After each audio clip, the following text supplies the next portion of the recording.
نحمده ونصلي على رسوله الكريم اما بعد فاعوذ بالله من الشيطان الرجيم بسم الله الرحمن الرحيم رب اشرح لي صدري ويسر لي امري واحلل عقدة من لساني يفقهوا قولي۔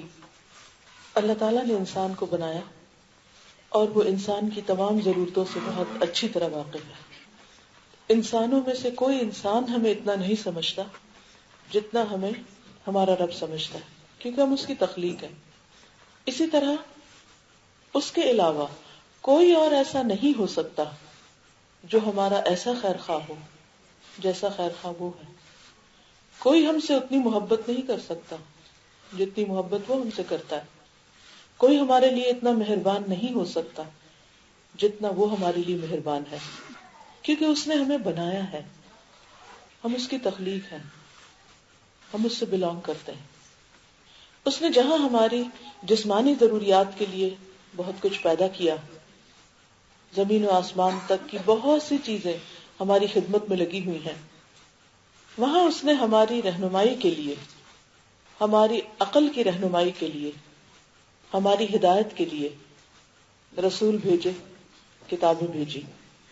کوئی بھی انسان اس وقت تک سیدھے رستے پر ہو نہیں سکتا جب تک وہ زندگی گزارنے کے لیے رہنمائی اللہ کی بھیجی ہوئی کتاب اور اس کے بھیجے ہوئے رسولوں سے نہیں لیتا۔ عقل دھوکہ کھا سکتی ہے، پیغمبر دھوکہ نہیں کھاتے، وہ اللہ کی حفاظت میں ہوتے ہیں۔ کتاب کو قیامت تک کے لیے محفوظ کر دیا گیا ہے، یعنی قرآن مجید، لہذا اس میں کوئی باطل داخل ہو ہی نہیں سکتا۔ لا یأتیہ الباطل من بین یدیہ ولا من خلفہ، نہ آگے سے آ سکتا نہ پیچھے سے آ سکتا۔ لا تبدیل لکلمات اللہ، اللہ کے کلمات تبدیل نہیں ہو سکتے۔ حق محفوظ کر دیا گیا ہے اور حق موجود ہے ہم سب کے لیے کہ ہم اس سے استفادہ کریں۔ لیکن عام طور پر ہوتا کیا ہے، یہ ساری باتیں جاننے، بوجھنے، سمجھنے کے باوجود ہم پھسلتے رہتے ہیں۔ ہم اپنی خواہشات سے مجبور ہو کر، اپنے نفس سے مجبور ہو کر ایسے کام کرنے میں لگے رہتے ہیں جو اللہ تعالیٰ کو ناراض کرتے ہیں، لیکن اس کے ساتھ خود ہمارے اپنے لیے بہت نقصان دہ ہوتے ہیں۔ ہم خود ایک ایسے بوجھ تلے دبتے چلے جاتے ہیں جو ہمارے ہی لیے ہلاکت خیز ہوتا ہے۔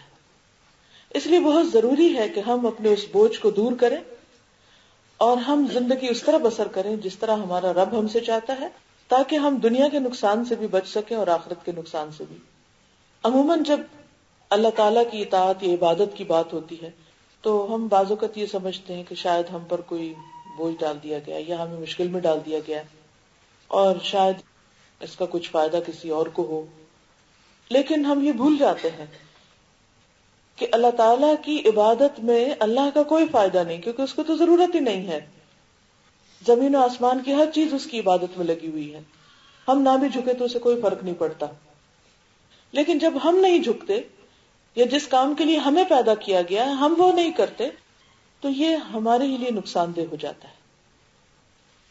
وہ کیا نقصانات ہیں، ان کی ایک لمبی تفصیل ہے کہ انسان جب اللہ کی نافرمانی کرتا ہے، گناہ کا کام کرتا ہے، تو اس کو دنیا میں بھی کن کن مشکلات سے گزرنا پڑتا ہے، وہ کون کون سے دکھ اٹھاتا ہے، کون کون سی تکلیفیں اس پر آتی ہیں اس کے اپنے گناہوں، اس کے اپنے ہاتھوں کی کمائی کی وجہ سے، اور پھر بھی انسان نہیں سمجھتا کہ یہ اس کے ساتھ کیوں ہو رہا ہے۔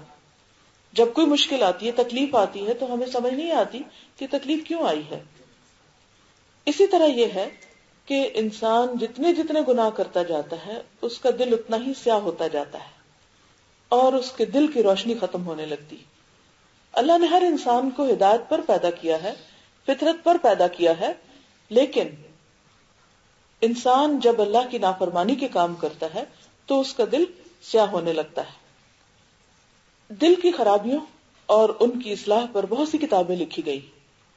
ان کتابوں میں سے ایک کتاب الداء والدواء امام ابن القیم الجوزیہ کی ہے کہ بیماری اور اس کا علاج۔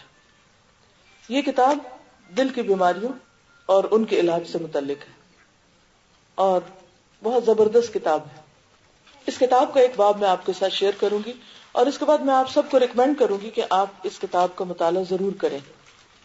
اگر آپ اردو پڑھ سکتے ہیں تو اردو میں ہے، عربی پڑھ سکتے ہیں تو بہت ہی اچھا ہے، کیونکہ اوریجنل کتاب جو عربی میں ہی ہے، الداء والدواء.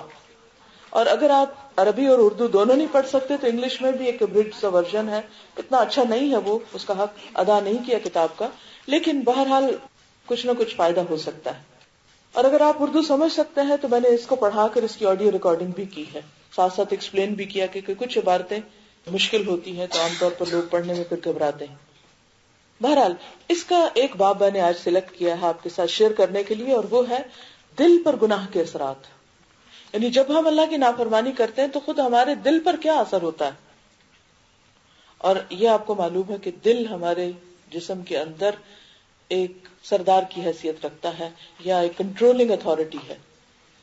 جو کچھ دل میں ہوتا ہے وہ سب کچھ ہمارے اعضاء پر آتا ہے. اگر ہمارے دل کے اندر خوشی ہو تو وہ ہمارے سارے جسم میں پھیل جاتی، اور اگر دل میں غم ہو تو وہ سارے جسم میں آتا ہے. اور اگر دل میں کوئی تکلیف ہو، اضطراب ہو، قلق ہو، پریشانی ہو تو اس کا اثر بھی سارے جسم پر آتا ہے. نبی صلی اللہ علیہ وسلم نے بھی فرمایا تھا کہ الا ان فی الجسد مضغہ، خبردار جسم کے اندر ایک گوشت کا لوتھڑا ہے. اذا صلحت صلح الجسد کلہ، اگر وہ ٹھیک ہو گیا مضغہ تو ہر چیز ٹھیک ہو گئی. واذا فسدت فسد الجسد کلہ، اور اگر وہ بگڑ گیا، وہ خراب ہو گیا تو باقی سب کچھ بگڑ گیا. ہم باقی اعضاء کے ساتھ، یعنی باقی جو ہمارے لمس ہیں ان کے ساتھ اللہ کی اطاعت اور عبادت کر ہی نہیں سکتے جب تک دل سلیم نہ ہو، دل درست نہ ہو، دل ہدایت پر نہ ہو، دل کے اندر ایمان نہ ہو.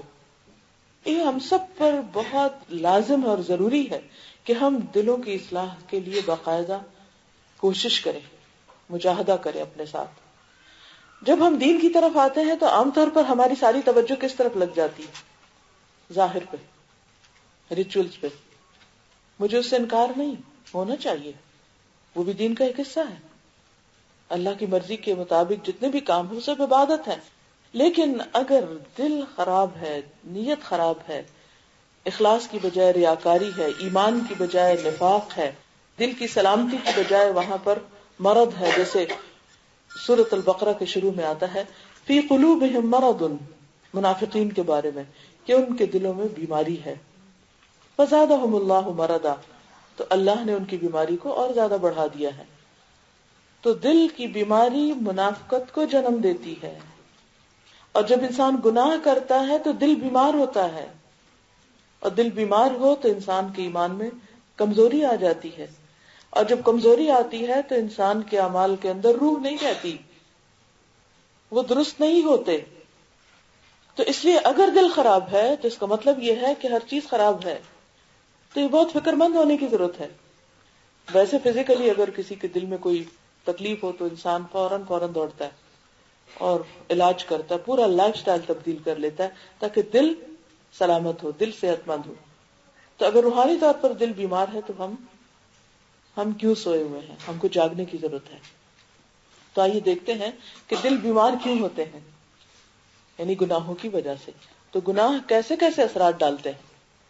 یہ لکھتے ہیں کہ معاصی اور گناہوں پر اللہ تعالیٰ نے جو عقوبتیں اور سزائیں مقرر فرمائی ہیں ان پر غور کیجیے، ان کے اسباب پہ نظر ڈالیے، پھر ان کی وجہ سے اپنے آپ کو گناہوں کے چھوڑنے کی طرف بلائیے. یعنی کہ اگر یہ کنیکشن سمجھ میں آ جائے، پورا سرکل اگر آپ کی سمجھ میں آ گیا ہے کہ گناہ کی وجہ سے دل بیمار ہے تو سارے اعمال خراب ہیں، تو پھر ہم ضرور کوشش کریں گے اپنے اعمال کی درستگی کے لیے کس کی طرف؟ دل کی صحت کی طرف.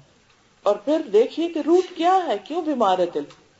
کیونکہ یا تو دل ایمان سے بھرپور ہوگا، یا اس کے اندر نفاق ہوگا، یا وہ روشن ہوگا، یا وہ اندھیرے میں ہوگا، یا وہ قلب مطمئنہ ہوگا، یا وہ قلب مضطرب ہوگا، یا وہ قلب ایسا ہوگا کہ جس کے اندر اللہ پر توکل، یقین اور اعتماد ہوگا، یا وہ شیکی ہوگا اور انسان اللہ کے بارے میں شک میں ہوگا، یا اس کے جب دعا بھی کرے گا تو اس میں بھی روح نہیں کہ میری تو دعا شاید قبول نہ ہو.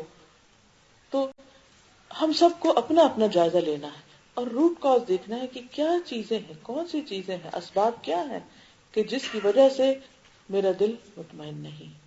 باقی چیزیں چھوڑیے، شاید ان کو دیکھنے میں دیر لگے، لیکن ہم سب ایک سوال اپنے آپ سے کر سکتے ہیں کہ کیا میرا دل اطمینان سے بھرا ہوا ہے، پرسکون ہے، یا اس کے اندر خوف ہے، یا اس کے اندر بے چینی ہے، یا اس کے اندر ایک ایمپٹینس ہے. وہ کہاں کھڑا ہے، کیا ہے وہاں؟ کیونکہ وہ آپ ہی جھانک کے دیکھ سکتے ہیں. آپ اپنے ساتھ خود ہی آنےسٹ ہوں گے تو وہ سب پتا چلے گا.